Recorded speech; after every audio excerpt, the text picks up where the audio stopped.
इंदर यादव के मेरे नारे ये कुंवारे लोग क्यों लगा रहे हैं मैं समझ सकता हूँ। मैं कई देर से देख रहा हूँ, जोर जोर से गला फाड़ के लगा रहे हैं, पर कोई बात नहीं, चिंता मत करो, सरकार आवेगी तुम्हारा भी जुगाड़ करेंगे।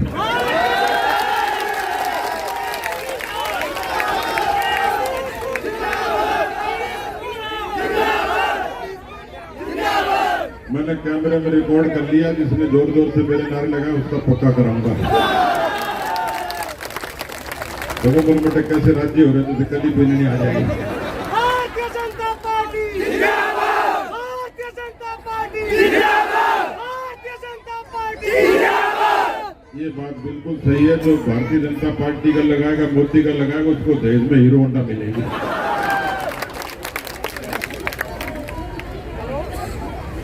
अभी बाबा जी कह रहे थे कि किसानों का कर्जा माफ नहीं हुआ, तो राहुल गांधी जी आए थे मालाखेड़ा में 2018 में, और भाई ने बात चढ़ा के जोर जोर से भाषण दिया, बोले 10 दिन में कर्जा माफ कर दूंगा। एक बार तो मेरे को भी लगा, मैंने कहा ये काम तो भगवान कृष्ण को भी मुश्किल था, ये कहां से कर देगा।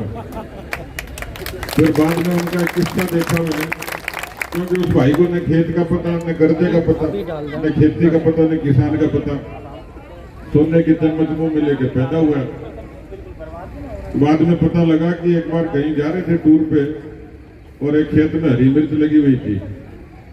गाड़ी रुकवाली पूछने लगे, बोले ये क्या है? बोले हरी मिर्च है। बगर में मिर्च सुखा के लाल बना रखी थी, बोले ये क्या? बोले ये लाल मिर्च। रेट पता किया तो हरी मिर्च का कम निकला, लाल का ज्यादा निकला, तो बोले किसान लोग मूर्ख हैं, बोले लाल मिर्च क्यों नहीं उगाते, हरी क्यों उगाते। तो देखो जी, किसाना की जवाना की कोई लेना देना को नहीं, न इस देश से उनको लेना देना। 55 साल राज हो गया। अभी बाबा जी पानी की बात भी कर रहे थे, किसाना की, जवाना की, फौज की, सारी कर रहे थे, राम मंदिर की। 55 साल हो गए राज करते हुए कांग्रेस पार्टी को। कितने हुए? 55 साल। कम होते हैं क्या? 55 साल में तो अपने आदमी बूढ़ा हो जाता, ताऊ कहने लग जाते हैं उसको। 55 साल में देश को लूट लिया साहब, उन्होंने लूट लिया, देश को लूट लिया। अपना नहीं लूटा क्या? भारतीय जनता पार्टी जिंदाबाद, डॉक्टर सतीश पूनिया जिंदाबाद। बात तो ठीक है, जिन्होंने पहले कुंवारों ने नारे लगा दिए उनका काम हो गया, रजिस्ट्रेशन हो गया, दूसरे लगाना हो गया। ये भाई ने नीचे ठीक था, वो लूट लिया देश को 55 साल में। इस बात से सब सहमत है क्या? 55 साल में कांग्रेस ने लूटा, सब सहमत है क्या?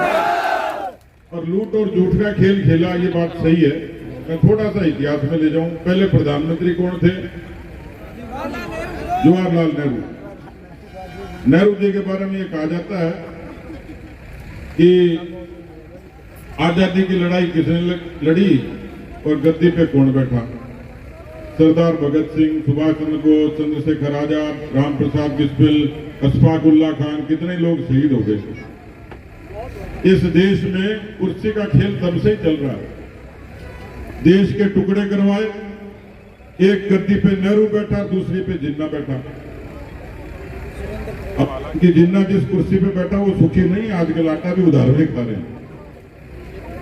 लेकिन मैं वहां से शुरू करना चाहता हूं, क्योंकि नेहरू गांधी खानदान का, नेहरू जी पहले बैठे, जो कहते हैं कपड़े विदेश से धुल के आते थे, और वो ये कहता था बोले बैलगाड़ी से तरक्की नहीं होगी, हवाई जहाज से होगी। उसके बाद थोड़े कालखंड के लिए, थोड़े टाइम के लिए लाल बहादुर शास्त्री जी प्रधानमंत्री बने। इतनी जानकारी तो है ही। जय जवान जय किसान का नारा किसने लगाया? लाल बहादुर शास्त्री ने। अब भगवान ने उम्र कम दी, देश का दुर्भाग्य था, उनकी रूस में हत्या हो गई या उनकी मौत हुई। अच्छा, ये नीचे से कहना भाई मैं नहीं कर रहा, बोले कांग्रेस वालों ने कर रहा थी। मैं पता तो है, इसका मतलब लोग यहाँ पढ़े लिखे खूब है। भैया रेंज नहीं आ रही है, थोड़ी सी, थोड़ा इधर उधर मुंडी घुमाना। तो लाल बहादुर शास्त्री भी चले गए। फिर कौन आया प्रधानमंत्री? कौन आया? कौन आया? माताओं बहनों पूछना। लाल बहादुर शास्त्री के बाद कौन आया? इंदिरा गांधी।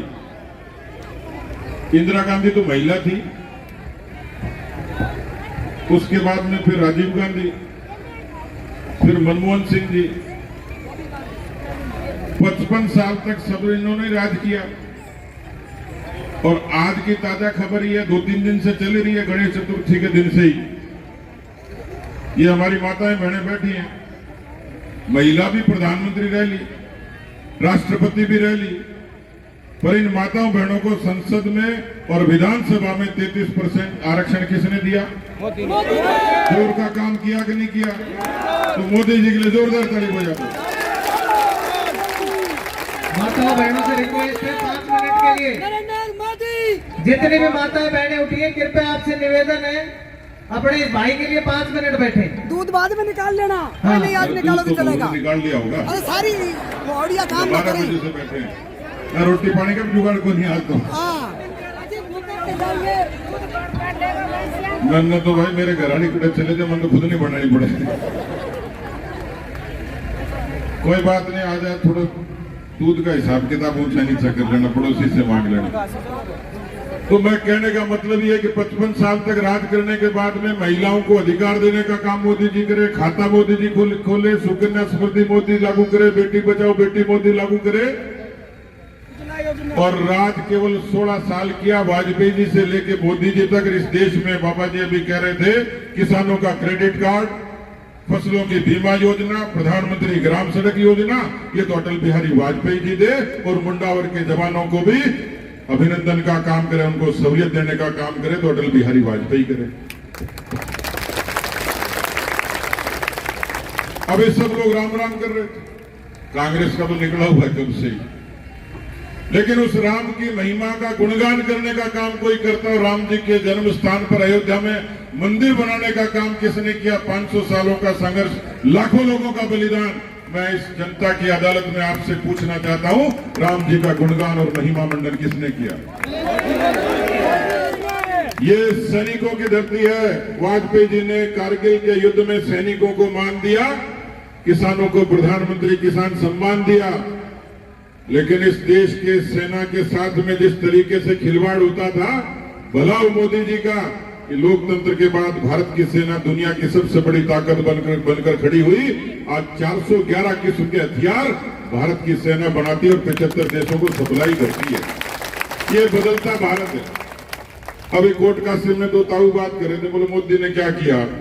दूसरा ताऊ होशियार था, बोले मोदी ने चांद पर भी झंडा गाड़ दिया, ये किया। बोले नहीं तो दुनिया देखती रह गई थी, हिंदुस्तान के वैज्ञानिक पहुंचा दिया। तो देखो बदलता भारत है। तो राजस्थान में भी एक ऐसी सरकार काम कर रही है जो पेपर लीक का काम करती है, चोरी का काम करती है, कानून व्यवस्था खराब करती है, माताओं बहनों के सम्मान की रक्षा नहीं कर सकती। भ्रष्टाचार इतना ज्यादा है कि गरीब के घर में पार्ले के बिस्किट नहीं मिलेंगे, लेकिन अशोक गहलोत के बगल के कमरे में मिल जाएंगे, नकदी मिलती है खूब सारी। तो इस मुंडावर में भाई इंदर की सभा में इतना ही कह सकता हूं कि मैं आपसे जवाब मांगूंगा। मुझे पूछ रहे थे मीडिया वाले कि ये जगह जगह बीजेपी के जो आपकी रैली निकल रही है, इसमें इतने सारे लोग आ रहे हैं, किस लिए आ रहे हैं? तो मैं निवेदन ये करना चाह रहा हूं आप लोगों से कि ये जो परिवर्तन संकल्प यात्रा है, ये परिवर्तन संकल्प यात्रा किसान की, जवान की, महिलाओं की, दलितों की, वंचितों की, पिछड़ों के, उनके हक और सम्मान की यात्रा है। और इसकी परिणति तभी होगी जब दिसंबर 2023 का सूरज उगेगा। वो सूरज उगने के साथ में भारतीय जनता पार्टी की नीतियां ऐसी होंगी, जिन्होंने पेपर लीक का दोष किया है उनकी जगह आलीशान बंगलों में नहीं, उनकी जगह सीख्सों में, जेल के सीख्सों में होंगी। भारतीय जनता पार्टी जिन्होंने किसानों के साथ वादा खिलाफी की, उनको बख्शा नहीं जाएगा। और ऐसा कानून होगा कि किसी ने मां और बहन की तरफ आंख उठाने की हिम्मत की, उसकी जगह जेल के अलावा दूसरी जगह नहीं होगी। इसलिए इतनी बड़ी संख्या में आपके आने के लिए मैं प्रदेश भारतीय जनता पार्टी की तरफ से, मंच पर जितने हमारे नेता लोग बैठे हैं, उनके तरफ से आपके चरणों में बहुत बहुत धन्यवाद देता हूं। बोलिए भारत माता की, भारत माता की। एक नारे के साथ अपनी बात करता करूंगा।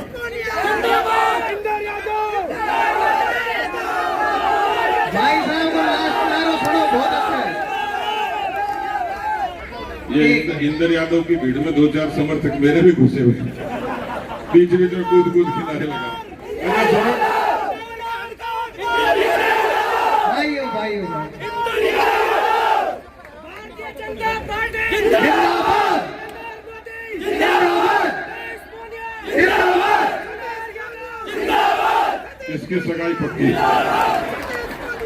इसकी मेरी गारंटी है भाई, क्योंकि ये सबके लगा रहा है। तो मैं एक नारा लगा के अपनी बात खत्म कर रहा हूँ। मेरे नारे का साथ देना भाई, आप लोगों को ये नारा है। माता बड़ी इतनी देर से बैठी है और सबने, बाबा जी ने भी कहा कि चोरों का राज है, नितिन भाई भी यही कह रहे थे, सीआर साहब कह रहे थे, श्रवण जी कह रहे थे, सरदार जी कह रहे थे, मंजीत भाई कह रहा था, पिंकेश कह रहा था, और तो और ये भाया ही कह रहा था। अब भाया ने कह दी जिला अध्यक्ष, उसकी बात तो माननी पड़ेगी। कह रहा भाई साहब ये तो चोरों की सरकार है। तो मैं